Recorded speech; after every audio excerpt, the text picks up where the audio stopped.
The lantern in Letitia Hale's hand was the only light for 40 miles when the storm swallowed the wagon train whole, and she knew before anyone else did that, if she did not move now, every soul behind her would die in the mud and the dark of the Wyoming plains.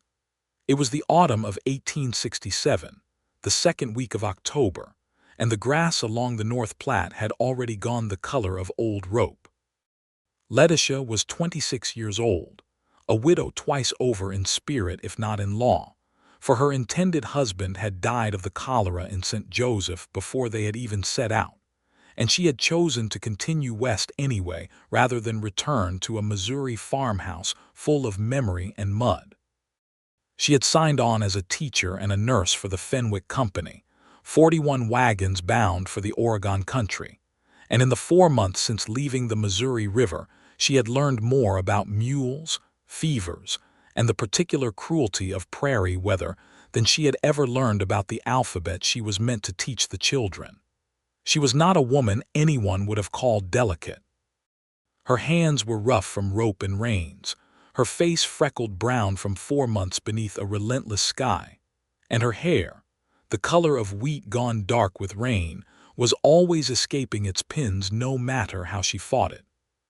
But there was a steadiness in her that the other women of the train had come to rely upon, a way she had of looking at a broken axle or a snake-bit child, and simply beginning to solve the problem instead of wringing her hands over it. Clarence Yates had joined the train 3 weeks out from Fort Kearny, hired on as a scout and hunter after the company's previous guide had broken his leg in a fall from a ridge, and been sent back east on a passing military wagon. Clarence was 31, broad through the shoulder from years of ranch work in Texas, and then scouting for the Army in the Indian Territory, with a quiet way of speaking that made men listen closer rather than louder. He had a scar above his left eyebrow from a knife fight in Abilene that he never spoke of, and eyes the color of a creek in shadow, gray-green and watchful. He did not smile often, but when he did, it changed his whole face, softened the hard line of his jaw, and made him look, for just a moment, like a much younger man who had not yet buried a wife and an infant son to the same fever that had taken half his family's homestead in the spring of 1863. Letitia and Clarence had spoken perhaps a dozen times in those 3 weeks before the storm. He had shown her how to read the clouds building over the Laramie Range, taught her the difference between a bluff that hid water and one that hid nothing but rattlesnakes. And once, when her gelding had thrown a shoe on a rocky stretch near Independence Rock, he had knelt in the dust and fixed it himself without being asked, his hands sure and gentle on the animal's leg, and she had watched him and felt something she had not let herself feel since before St. Joseph. "You have a good eye for the country, Mr. Yates," she had told him that day, handing him back his hammer. "Just Yates will do, ma'am," he had said, not looking up from the shoe. "And it is not the country that is hard to read. It is the weather that will kill you out here if you are not paying attention. The land just sits there. The sky is the thing with teeth." She had laughed at that, surprised by it, and he had looked up at her then with something like wonder, as though he had forgotten a woman could laugh at a joke about death and danger and still sound like music. That had been 11 days before the storm came. The morning it began, the sky over the North Platte had a strange yellow cast to it, the kind of light that old prairie hands called sick light, and Clarence had ridden the length of the train twice before noon, his jaw tight, his eyes on the northwest horizon where a wall of gray-black cloud sat low and heavy against the earth. "Mr. Fenwick," he had said to the wagon master, a heavy-set man named Josiah Fenwick who had made this crossing twice before and thought himself wise for it, "I want the train to pull up early today. There is weather coming that I do not like the look of." "We have made good time, Yates," Fenwick had answered, chewing on a piece of jerked beef, unbothered. "I aim to reach the ford by nightfall. We are behind enough as it is with the delay at Kearny. The ford will be swollen by nightfall if that cloud does what I think it will do," Clarence had said. "I am asking you to pull the wagons into a circle on the high ground west of the ridge, not 2 miles ahead, and wait it out." Fenwick had waved a hand, the gesture of a man who had decided the matter already and did not intend to be moved. "We will make the ford before it breaks, if it breaks at all. These plain skies bluff more than they bite." Letitia, walking alongside her wagon with the reins of her mule in one hand, had heard the exchange, and she had seen the look on Clarence's face, the particular stillness of a man who has said what he can say and knows he will not be listened to further. She had felt a small cold stone drop into her stomach. The storm did not wait for nightfall. It came on them at 4 in the afternoon, first as wind, a great roaring wall of it that flattened the tall grass and tore a canvas cover clean off the Hendricks wagon, and then as rain so hard and so cold that it felt like gravel thrown from a great height, and beneath the rain came something worse, a darkness that swallowed the last of the daylight 2 hours before its time, so complete that a person could not see their own hand held up before their face. The wagons, 41 of them strung out along nearly a mile of trail because Fenwick had refused to close the ranks, were caught scattered and blind. Letitia heard the screaming of frightened oxen, the crack of wood as a wheel found a gopher hole in the sudden dark and snapped, the higher, thinner screaming of children inside canvas that shuddered and snapped like a ship's sail in a gale.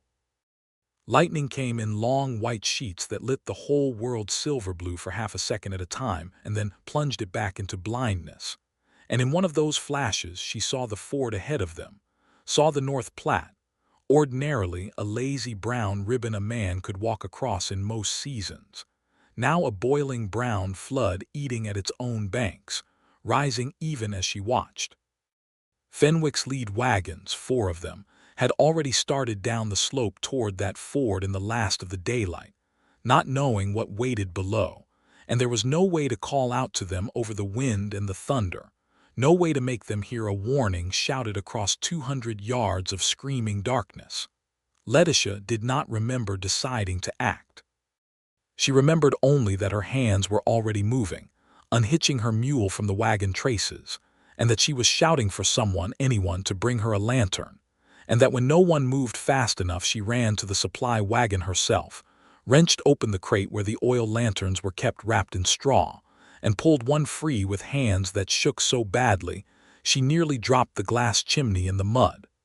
"Mrs. Hale, what in God's name are you doing?" That was Sarah Cobb, a widow near Letitia's own age, gripping her arm through the rain. "The ford," Letitia shouted back, the wind tearing half the words from her mouth. "Fenwick's wagons are headed into it and they cannot see it is flooding. Someone has to warn them or turn the rest of the train before they follow. You cannot ride out in this. You will be killed. They will be killed if I do not." She did not wait for permission. She struck a match with hands cupped against the wind, an act that took her 4 attempts and cost her a burnt thumb, and got the lantern's wick lit at last, the small flame guttering wildly behind its glass before steadying. She swung up onto her mule bareback, having no time for a saddle, tied the lantern's bail to a leather strap she looped twice around her wrist, and rode out into the storm.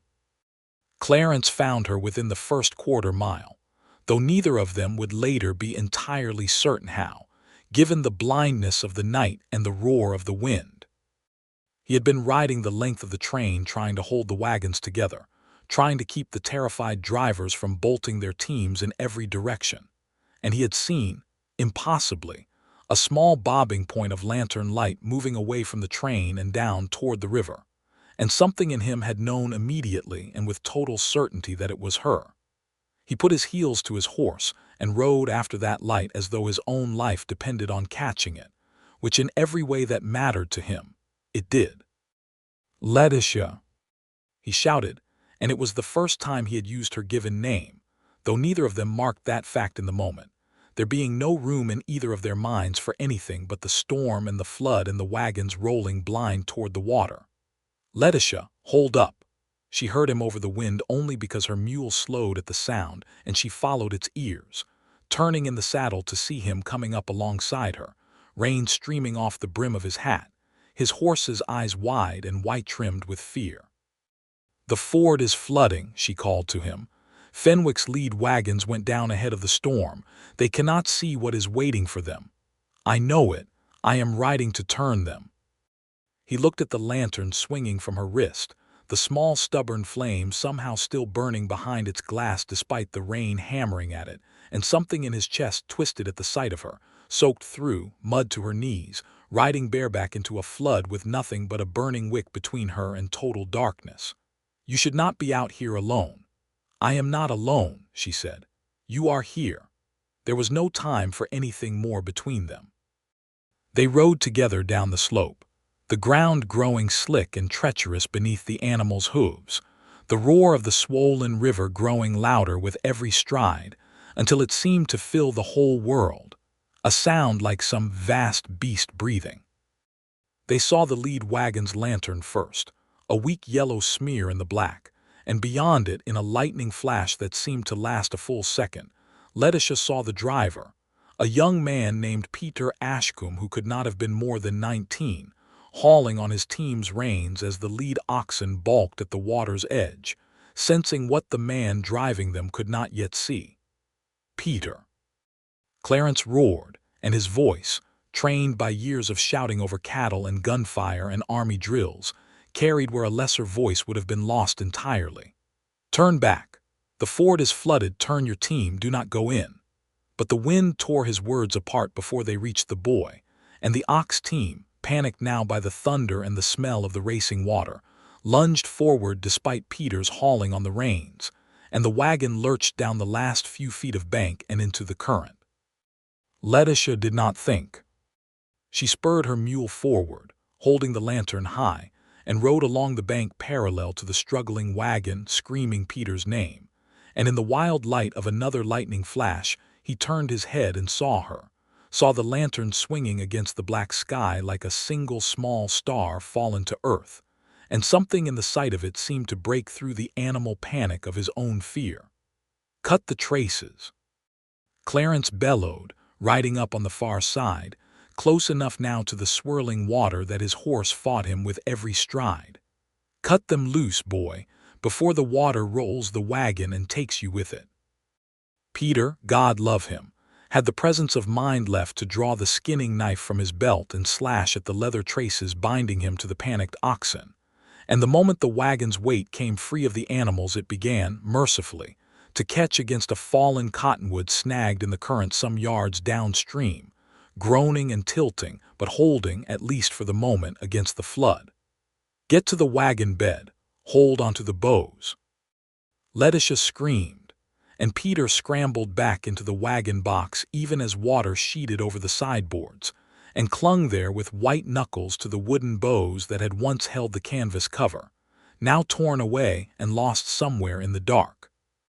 Clarence was already off his horse, wading into the shallows at the edge where the current still permitted a footing, a rope he had grabbed from his saddle horn already looping out over the black water toward the trapped wagon. It took him 3 throws before Peter managed to catch hold of it, and even then it took the strength of both Clarence and, moments later, 3 other men who had come running down from the train drawn by Letitia's lantern held aloft like a beacon, to haul the boy hand over hand through the current and up onto solid ground, gasping, shaking, alive. The other wagons, Letitia shouted, the moment Peter was safe, already turning her mule back up the slope. There are 3 more behind this one. They do not know. Someone has to stop them before they follow him into the water. It was Clarence who rode with her then, back up into the screaming dark. And this time, with the wagon lost in the flood already a lesson learned in the worst possible way, the drivers coming behind saw the bobbing lantern light and heard the shouted warnings and hauled their own teams to a stop at the very lip of the flooded ford, so close that in the last lightning flash before the worst of the storm passed, Letitia could see the terror white on their faces as they looked down at the water that would have swallowed them too. Josiah Fenwick himself found them there some 20 minutes later, having ridden ahead of the following wagons once word reached him of the flood, and he sat his horse in the driving rain looking down at the churning river, at the lost wagon still snagged against the cottonwood, and at Letitia Hale, soaked to the skin, her lantern somehow still burning against every reasonable expectation, and something in his heavy, stubborn face crumpled with the shame of a man forced to see his own mistake laid bare in the worst possible way. "I should have listened to you, Yates," he said, and the words seemed to cost him something. "You should have," Clarence answered, and there was no cruelty in it, only exhaustion and relief that the cost of the mistake had not been higher. "But it is Mrs. Hale you ought to be thanking tonight, not me. I rode to turn Peter's wagon same as anyone would have. It was her that saw the danger first and rode out into it before any of us knew what was happening. It was her lantern that kept the rest of the train from following him into that water." Fenwick looked at her for a long moment, rain running down his weathered face, and then he did something that surprised them both. He removed his hat, soaked as it was, and held it against his chest in a gesture of respect Letitia had seen given to preachers and to the dead, but never before to a living woman standing in the mud. "Mrs. Hale," he said, "this company owes you a debt I do not know how we will ever properly repay. You saved my son-in-law's life tonight, and God knows how many others besides." "Peter is your son-in-law?" Letitia asked, startled, for she had not known the connection. "Married my daughter Ruth this past spring before we set out," Fenwick said, and his voice broke slightly on the words. If that wagon had rolled with him in it, he could not finish the sentence and did not need to. The rest of that terrible night was spent in the grim, exhausting work of gathering the scattered wagons into a defensible circle on the high ground Clarence had originally recommended, of comforting frightened children and calming panicked animals, of Letitia moving from wagon to wagon with her lantern still burning, checking for injuries, wrapping a sprained wrist here, calming a woman near hysterics there, until the last gray light of a reluctant dawn finally broke over a soaked and battered, but largely intact wagon train. They had lost one wagon and its contents to the flood, though by some mercy no lives, for Peter Ashcombe emerged from the ordeal with nothing worse than a wrenched shoulder and a healthy new respect for storm clouds on the northwest horizon. They had lost, too, several head of livestock that had bolted in the panic and could not be found again in the wreckage of the following days. But every soul who had set out from the Missouri River 4 months before was still alive to see that gray dawn, and there was not a person in the Fenwick Company who did not know, by the time the sun climbed properly into a washed and innocent blue sky, exactly whose lantern had guided them through the worst of it. They began to call her the Lantern Lady before that first day was even done, the children first and then the adults following, though Letitia herself found the name embarrassing, and said as much to Clarence as they sat together near the fire that evening, both of them still exhausted, still faintly shivering despite dry clothes and hot coffee. "I did not do anything so grand as they are making it out to be," she told him, wrapping her hands around a tin cup for the warmth of it. "I saw a danger and I rode to warn against it. Anyone would have done the same in my position." "Not anyone," Clarence said quietly, looking at her across the firelight in a way that made her suddenly very aware of how close he was sitting, of the warmth coming off him despite the cold night air. "Most people freeze up when the moment comes. Most people wait for someone else to act first, and by the time someone does, it is too late. You did not wait. You did not even think about it, I would wager, before you were already moving." "I suppose I did not," she admitted, and found herself smiling faintly at the memory of her own recklessness. "My mother would have called it unbecoming. A lady does not go riding bareback into a flooding river in the middle of a storm, Letitia." "Your mother," Clarence said, "did not have to sit here tonight looking at a wagon that would have rolled a 19-year-old boy straight into that current if a certain unbecoming lady had not gone riding out to stop it." She laughed at that, the same surprised laugh he had drawn from her weeks before over the matter of the sky having teeth, and he found himself laughing along with her. And for a moment, sitting there in the firelight with the storm's damage still visible all around them in torn canvas and muddy ruts, something passed between them that neither one of them was quite ready yet to name. The days that followed the storm brought their own slow changes to the shape of things between Letitia Hale and Clarence Yates. There was a natural excuse for their company now, since Fenwick, chastened by his near disaster, had asked Clarence to take on a more formal role advising the train's daily decisions, and had asked Letitia, given her evident coolness under pressure and her established position as the company's nurse and teacher, to sit in on those conferences as well, to speak for the concerns of the women and children in a way Fenwick admitted he had not thought to do before. It meant that Letitia and Clarence found themselves riding together most mornings at the head of the train, scouting the day's route, discussing water and grass and the state of the weather. And though the talk began always as practical business, it did not stay that way for long. He told her, over the course of those mornings, about the ranch outside San Antonio where he had grown up, about the years scouting for the army that had taken him through country so beautiful and so dangerous it still visited him in dreams sometimes. And eventually, on a morning when the sky was a soft, unthreatening blue and the horses walked easy beneath them, he told her about Mary. "My wife," he said, not looking at her as he said it, his eyes fixed on some point on the horizon. "Mary Yates. We were married 4 years before the fever took her and our boy with her, both in the same terrible week in the spring of '63. I was away when it happened, scouting for a cavalry detachment out of Fort Worth. By the time word reached me and I rode home, they were both already buried." "I am so sorry, Clarence," she said, and it was the first time she had used his given name, and he noticed it, felt it land somewhere in his chest like a small, warm stone. "It was a long time ago now," he said.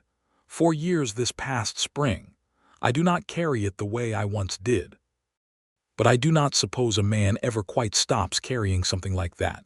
I think you understand that better than most." "I do," she admitted. "My Thomas died of the cholera before we had even left St. Joseph. We were to be married that same month. I had the dress already made." She laughed, a small, sad sound.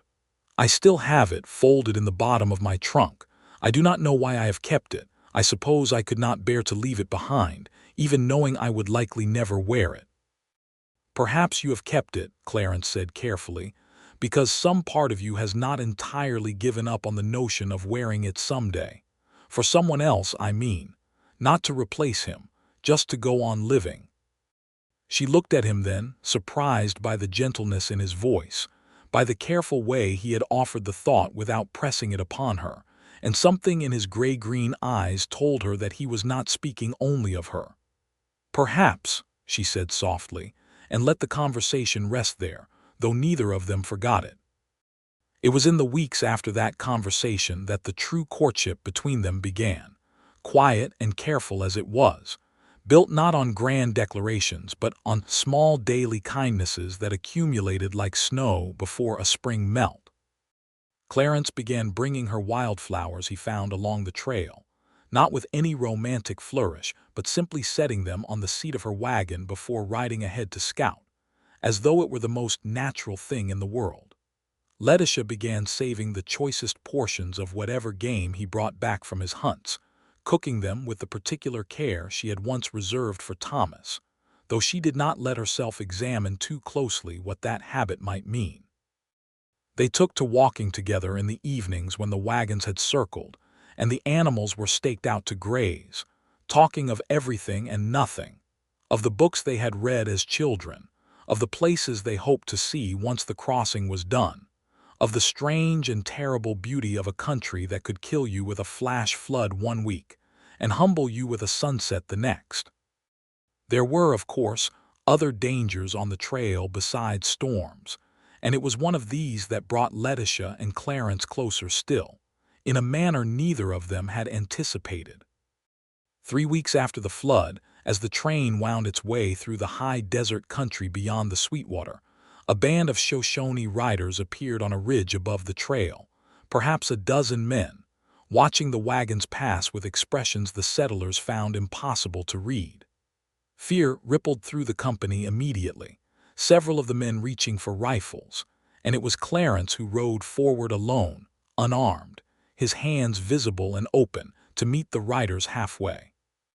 Letitia watched from the wagon seat, her heart in her throat, as Clarence exchanged words with the lead rider, a man of perhaps 50 with iron-gray hair and a face weathered by decades beneath this same unforgiving sky. She could not hear what passed between them, but she saw Clarence's shoulders relax by degrees, saw him reach into his own saddlebag and offer something to the older man, saw the older man accept it with a small nod before turning his horse and leading his riders away over the ridge and out of sight. "What did you give him?" Letitia asked when Clarence rejoined the train, her voice still tight with the aftermath of fear. "Tobacco, and my word that we would not hunt the buffalo herd they are following through this country," Clarence said.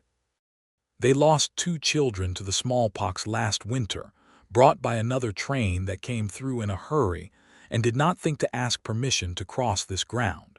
He was not looking for trouble with us. He was looking to see whether we would show him the courtesy his own people have not always been shown by folks moving through." "That seems little enough to ask," Letitia said quietly. "It is little enough," Clarence agreed, and there was a weariness in his voice that spoke of things he had seen in his years scouting for the army, things he did not often speak of. "I have seen this country change in 10 years, Letitia, and not always for the better. There is a reckoning coming for how we have treated the people who were here first, and I do not think it will be a reckoning that reflects well on folks like us when the history of it is finally written down. The least I can do, riding through their land, is ask instead of take." She found herself, in that moment, admiring him more than she had admired any man since Thomas, not for any grand heroism, but for this quieter thing, this willingness to see clearly and speak honestly about a hard truth most men on the trail preferred not to examine at all. The train pushed on through the high desert without further incident, and the days grew shorter and cooler as October gave way toward November, the company racing now against the calendar to clear the mountain passes ahead of the first heavy snows. It was during this stretch, camped one evening beside a small creek with the Wind River peaks visible in the distance already dusted white above the tree line, that Clarence finally found the courage to say aloud what had been building in him since the night of the storm. "Letitia," he said, finding her alone at the creek bank where she had gone to fill a water bucket, the last light of evening turning the water to copper and gold. "I have been trying to find the right words for near a month now, and I do not seem to be getting any closer to finding them, so I am simply going to say what is plain and hope you will forgive the clumsiness of it." She set down the bucket, her heart beginning to quicken, and turned to face him fully. "There is no need to be nervous with me, Clarence. Whatever it is you mean to say, I would rather hear it plain than dressed up in words that are not truly your own." "All right then, plain it is." He took a breath, and she could see, even in the fading light, that his hands were not quite steady, this man who had ridden fearlessly into a storm and faced down a dozen armed riders on a ridge without flinching. "I have not felt what I am feeling now since before Mary died. I did not expect to feel it again. I had made a kind of peace with the notion that some part of me had been buried alongside her and my boy, and that whatever was left of me was enough to go on living with, but not enough to build anything new upon. And then I watched you ride out into that storm with nothing but a lantern and more courage than any 10 men I have known, and something in me that I thought was long since closed up came open again, whether I wanted it to or not." "Clarence," she began, but he shook his head gently, asking with the gesture for a moment more to finish. "I am not a man who has much to offer a woman like you," he went on. "I own no land of my own, only what wages I earned scouting and hunting for trains like this one. I have buried a wife and a son, and I carry that with me every day of my life, and I will not pretend to you that I do not. But I have never in my life met a woman who made me want to try again at something I thought was finished for good. If you will have me, Letitia Hale, I would be honored beyond anything I know how to properly say, to court you proper, and to see where this road might lead the both of us, once we reach the Oregon country and this crossing is behind us." Letitia stood very still for a long moment, the bucket of creek water forgotten at her feet, the last light going gold and then rose across the water, and when she finally spoke her voice was thick with feeling she did not try to hide. "I have been waiting for you to say something of the sort for nearly 2 weeks now, Clarence Yates, and I was beginning to think I would have to say it myself before you found your courage." He laughed at that. A real laugh startled out of him, and some of the tension went out of his shoulders. "Is that a yes, then?"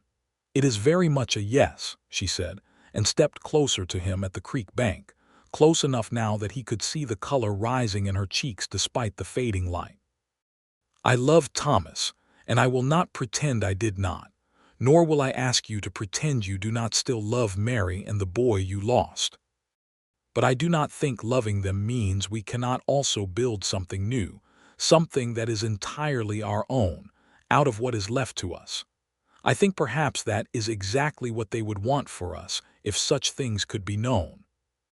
Clarence reached out then and took her hand, the first time he had done so with any deliberate intention, rather than the incidental brushing of fingers that came from 4 months of shared work and shared danger, and the warmth of his rough palm against hers felt, to Letitia, like the answer to a question she had not even fully known she was asking.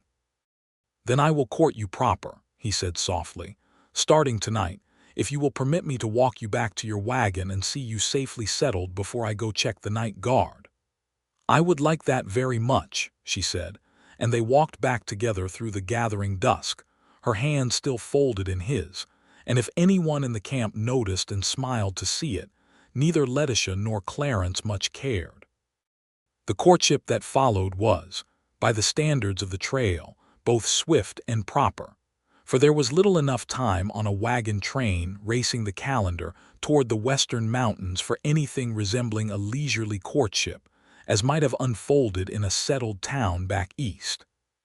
But swift did not mean careless, and Clarence in particular was determined that whatever grew between them should be built on a solid foundation, rather than the mere excitement of shared danger and daily proximity.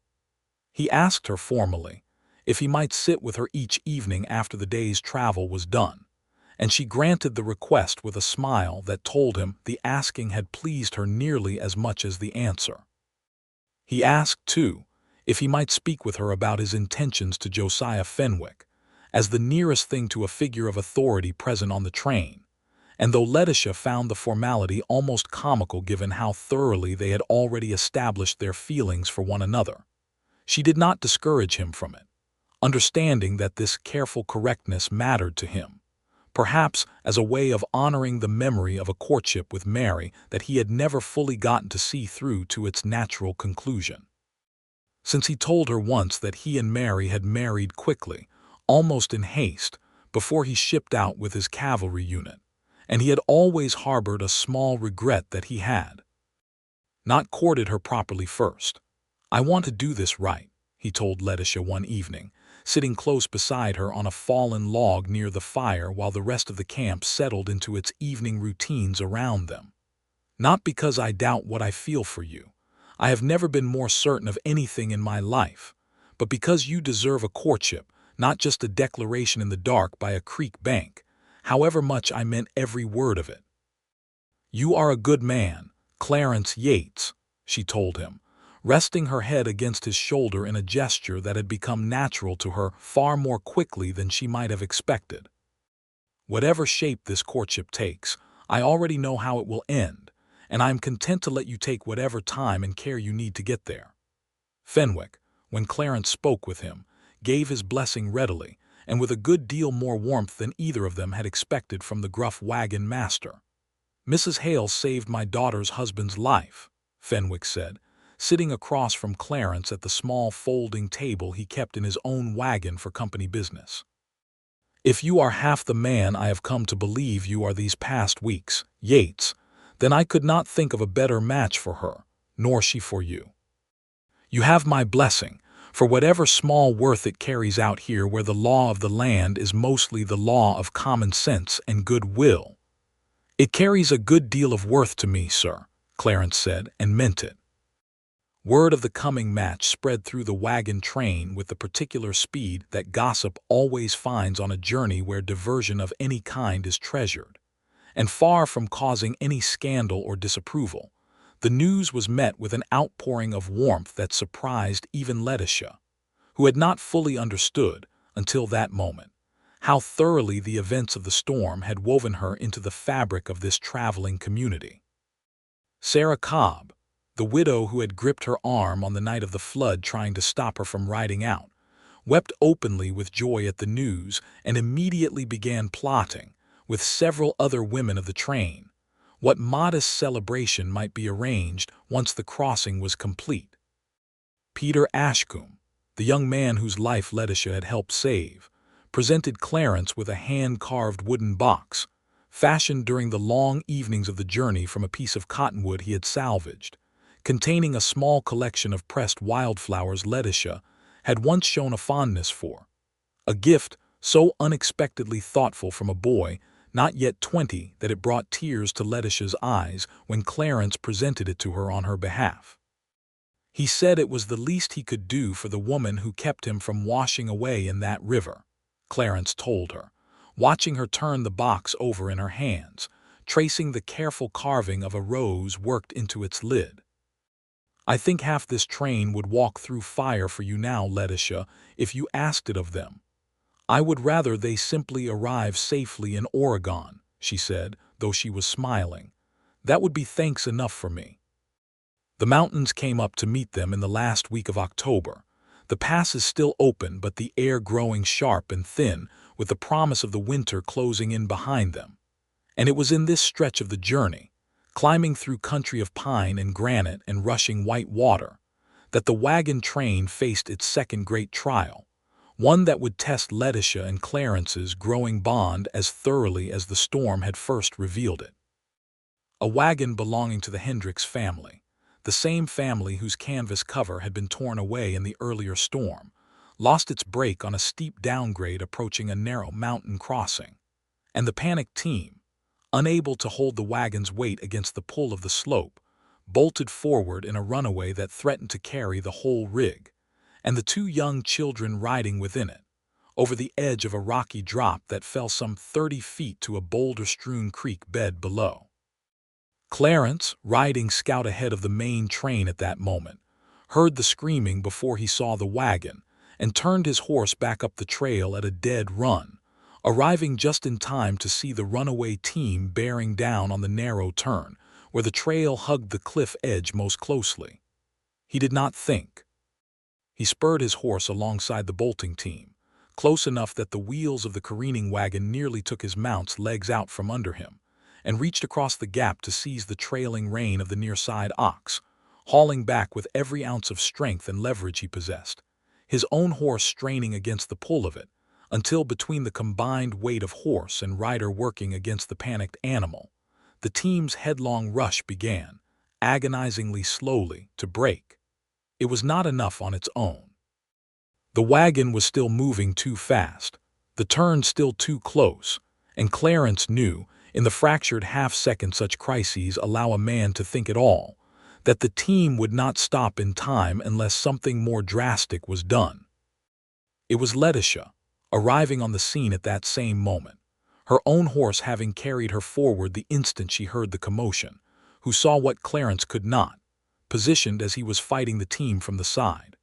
A fallen pine trunk lying just off the trail ahead, thick enough that if the wagon's wheels struck it at even a modest angle, the impact might break the runaway's momentum entirely, at the cost of damage to the wagon but very possibly at the saving of the children's lives within it. Clarence turned them left into the deadfall. She screamed, pointing, and understanding passed between them in an instant, the kind of complete and wordless understanding that comes only to people who have already learned to trust each other absolutely. Clarence hauled on the rein with every remaining ounce of his strength, angling the team's headlong rush just enough that the wagon's front wheels struck the fallen trunk at a glancing angle, the impact throwing the whole rig sideways with a shuddering crash of splintering wood, but killing its forward momentum in the same violent motion, so that the wagon came to rest, tilted at a sickening angle but stopped, its wheels only feet from the cliff edge rather than sailing over it. The children within, a boy of perhaps 8 and his younger sister, were thrown about badly enough to earn bruises and a broken wrist between them, but both were alive, both breathing, both, within the hour, wrapped in blankets by their weeping and grateful mother, while Letitia set the boy's wrist with the same steady competence she had shown in a dozen smaller crises across the preceding months. "You saved them," Clarence said to her later that evening, sitting exhausted beside the fire, his hands still faintly trembling with the aftermath of the strength he had spent hauling against that team. "I would not have seen the deadfall in time on my own. I was too busy fighting the team to look ahead." "We saved them," Letitia corrected him gently. "The same as we saved Peter and the same as we will save whoever else needs saving between here and Oregon. That is what this is now, Clarence. Not you alone and not me alone. Whatever comes, we face it together." He looked at her for a long moment in the firelight, and something in his gray-green eyes told her that he had been waiting, without quite knowing it, for someone to say exactly those words to him for 4 long years. "Together," he agreed, and reached for her hand, and this time when their fingers laced together there was no hesitation in either of them at all. The final weeks of the crossing carried the train through the high mountain passes and down into the long green valleys of the Oregon country, and if the journey remained hard, filled with the ordinary trials of failing wagon parts and dwindling supplies, and the bone-deep exhaustion that 4 months on the trail had carved into every member of the company, it was also, for Letitia and Clarence, a season of deepening joy that made even the hardship feel bearable, even, at moments, beautiful. They were married on the 17th of November, 1867, in a small clearing beside the Willamette River, where the Fenwick Company had finally, gratefully, come to rest at the end of its long journey.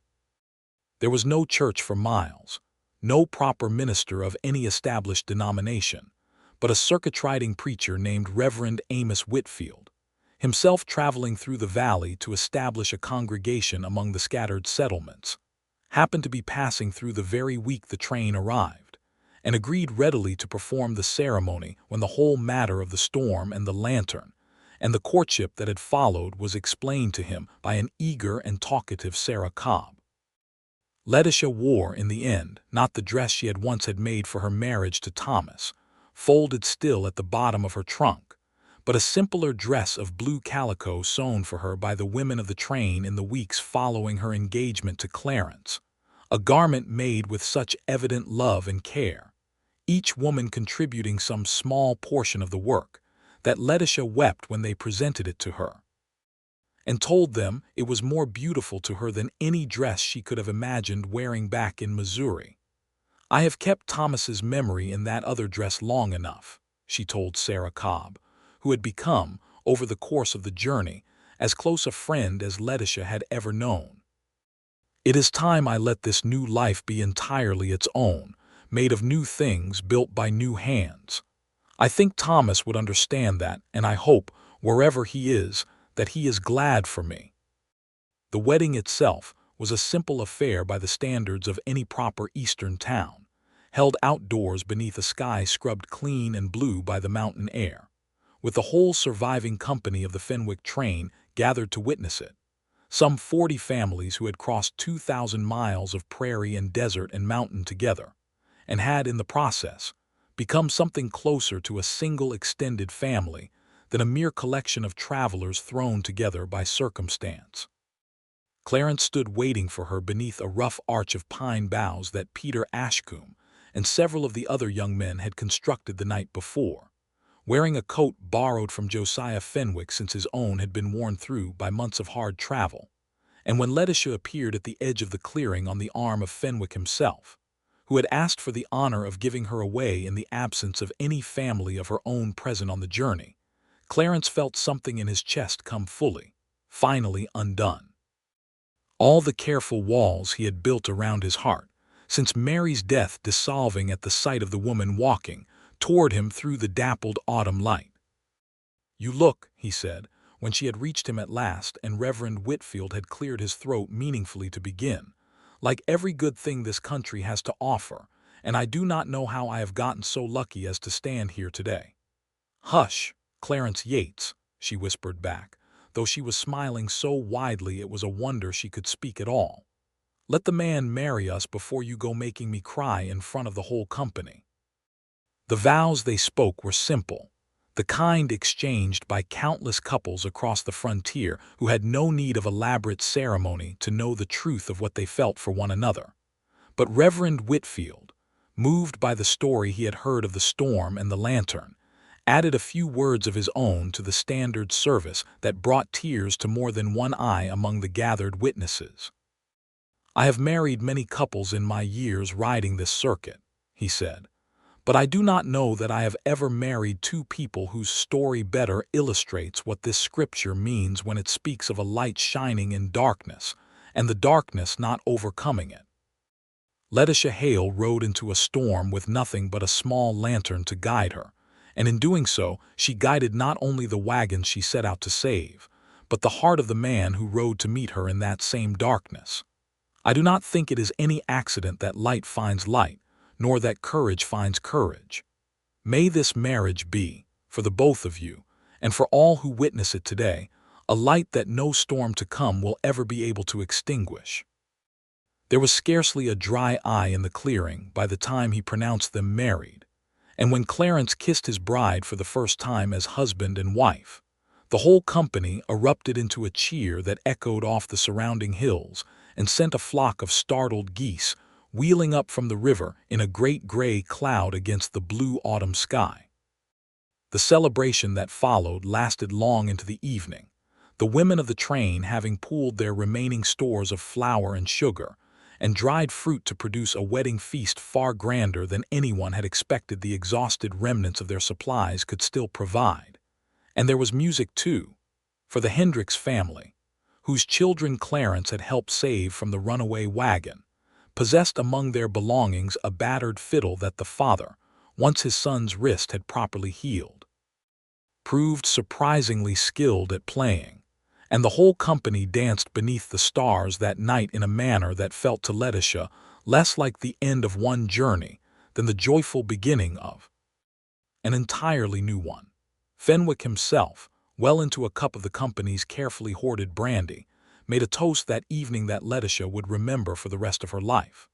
"I have led 4 wagon trains across this country in my years," he said, standing somewhat unsteadily but speaking with real feeling, "and I have seen good people and bad, brave folks and cowards, and I have made my share of foolish mistakes along the way, as anyone here who remembers a certain flooded ford can readily attest."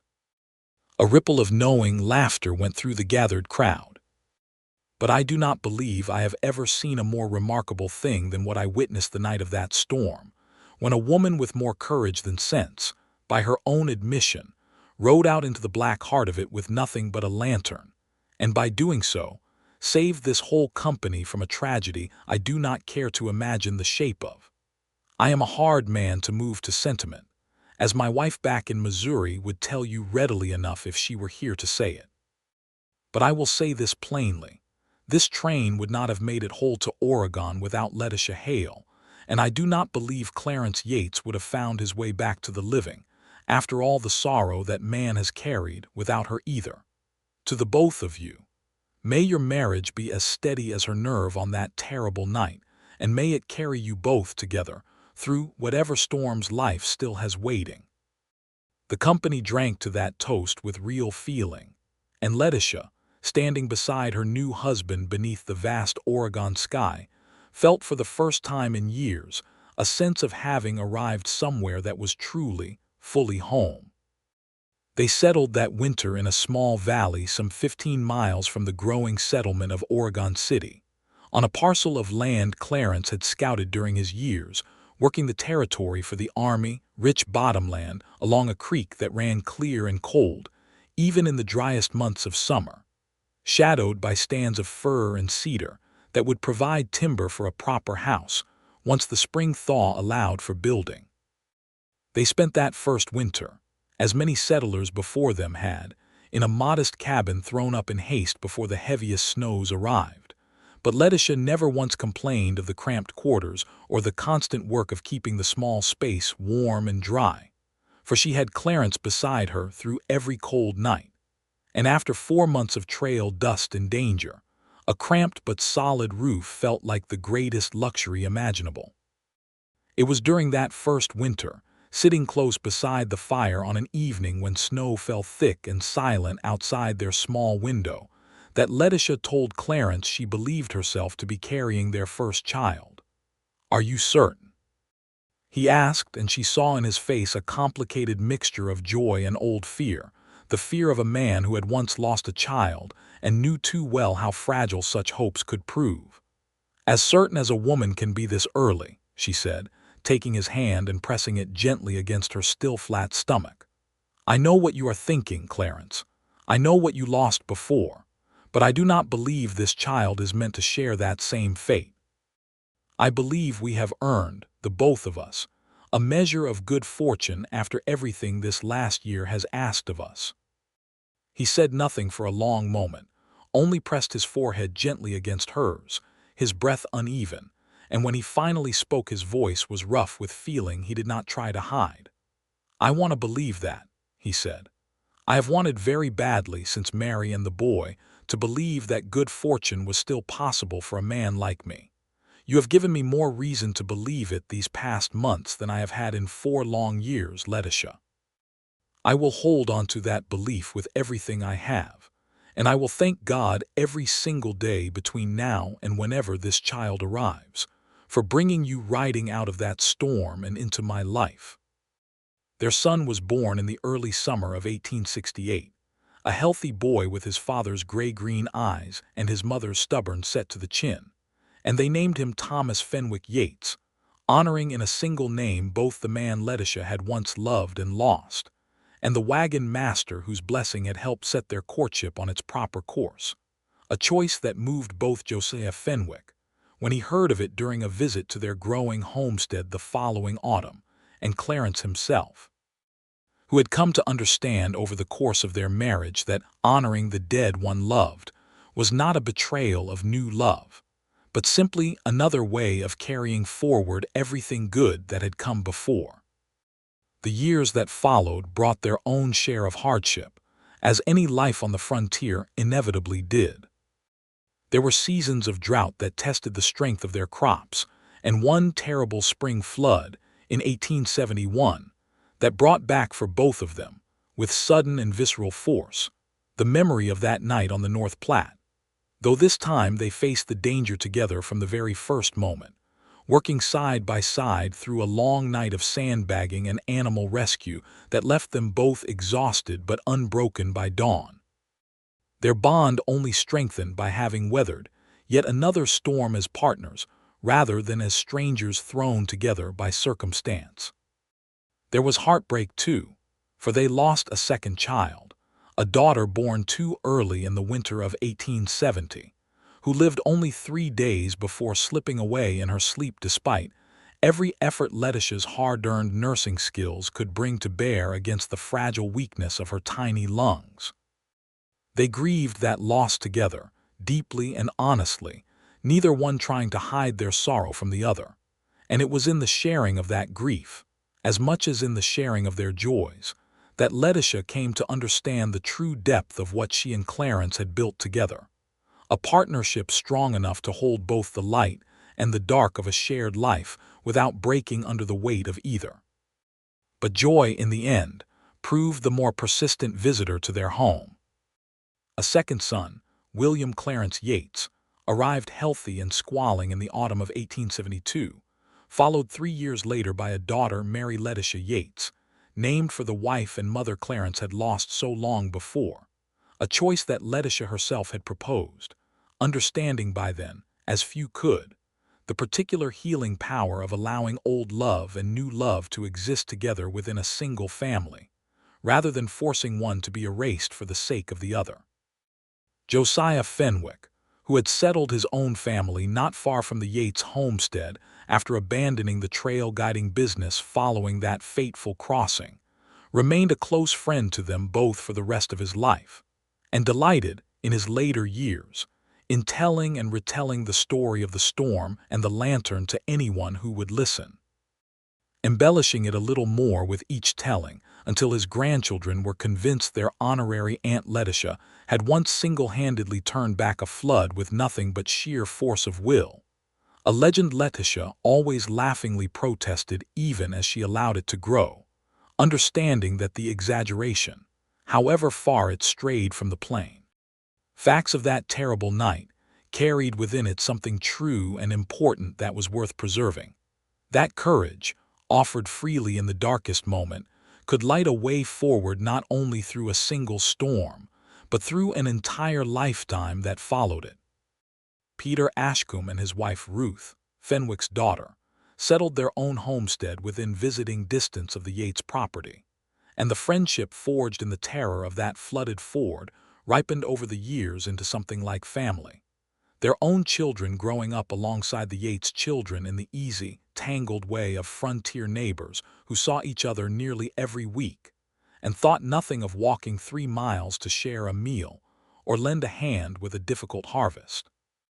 Clarence, in time, set aside the wandering life of a hired scout entirely, finding in the settled rhythms of farming and family a satisfaction he had not expected to find after so many years of movement and danger, though he never lost the sharp-eyed watchfulness that had made him such a valuable guide, a quality that served him well as an informal advisor to newer settlers arriving in the valley in the years that followed, many of whom sought his counsel on matters of weather and water and the countless small dangers of frontier life, counsel he never once refused to give freely. Letitia, for her part, became something of a legend in her own right throughout the growing settlements of the Willamette Valley, not merely for the story of the storm, which continued to spread and grow in the retelling, but for the nursing skills she continued to practice and refine over the decades that followed, becoming the closest thing to a doctor that many of the more remote homesteads in the region possessed. Riding out at all hours and in all weather to attend births and injuries and fevers with the same steady courage she had first shown on that terrible night beside the North Platte. She trained, in time, several younger women in the valley in the basics of nursing and midwifery, passing forward the knowledge and confidence that had once made her indispensable to the Fenwick Company, and it was not uncommon, in the later years of her life, for grateful families throughout the valley to speak of her with the same reverent affection that the surviving members of that original wagon train had shown her from the very first morning after the flood. She and Clarence grew old together on that same piece of bottomland, watching their children marry and establish homesteads of their own throughout the valley, watching grandchildren arrive in a steady and joyful procession through the final decades of the century, the wild frontier of their youth gradually giving way around them to the more settled world of towns and railroads and telegraph lines that neither of them, riding blind through that storm in 1867, could have fully imagined lay ahead. But whatever changes the passing years brought to the country around them, the bond between Letitia Hale Yates and Clarence Yates never wavered, tested as it had been in its very first weeks by flood and danger and grief, and strengthened by every hardship and joy that followed across more than 3 decades of shared life. On the evening of their 30th wedding anniversary, in November of 1897, their children and grandchildren gathered at the old homestead for a celebration that filled the house with more noise and laughter than its timbers had perhaps ever held before, and it was Thomas Fenwick Yates, their eldest son, now a grown man of nearly 30 with children of his own, who rose during the evening's festivities to offer a toast in honor of his parents.